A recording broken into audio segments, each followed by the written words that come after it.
शुरू कीजिए। देयर का प्रयोग।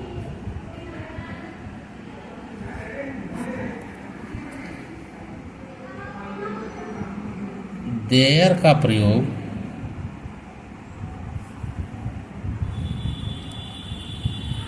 उस समय होता है जब वाक्य में कर्ता स्पष्ट रूप से मालूम नहीं हो उस सेंटेंस में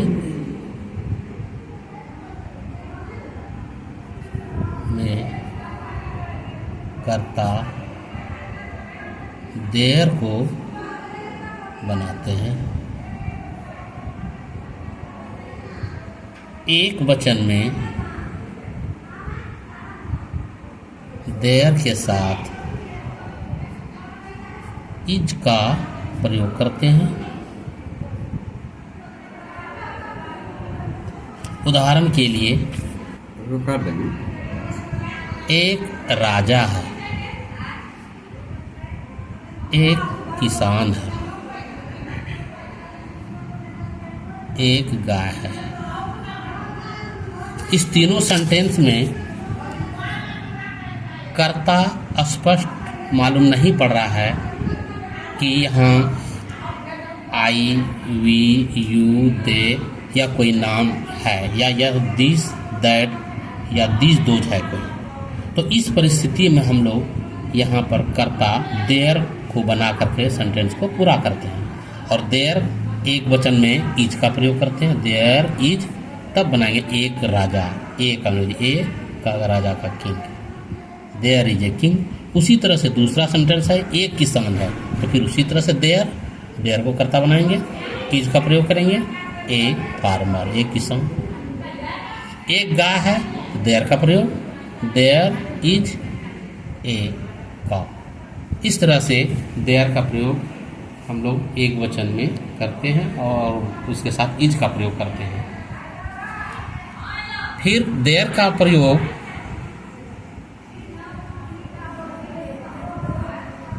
बहुवचन में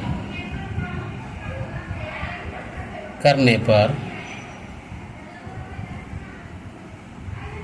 सहायक क्रिया आर का प्रयोग करते हैं। उदाहरण के लिए 3 बकरियां, 4 घोड़े हैं। यहाँ पर 3 बकरियां हैं, एक बकरी नहीं है। एक बकरी होता तो देयर इज ए गॉड, लेकिन यहाँ एक की जगह 3 बकरियां हैं, तो कर्ता को तो हम लोग देयर ही बनाएंगे।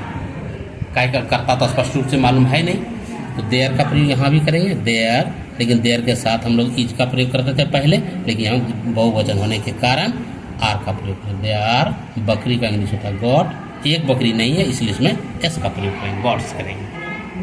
4 घोड़े हैं तो देयर का प्रयोग, देयर, वहाँ भी आर का प्रयोग। 4, 4 का इंग्लिश होता है 4, हॉर्स का होता है HORS हॉर्स, उसमें एक घोड़ा नहीं है, 4 घोड़ा है, एस का प्रयोग, देयर आर 4 हॉर्सेस। इस तरह से हम लोग देयर का प्रयोग एक वचन में और उसका फिर बहुवचन में प्रयोग करके आगे बनाते हैं।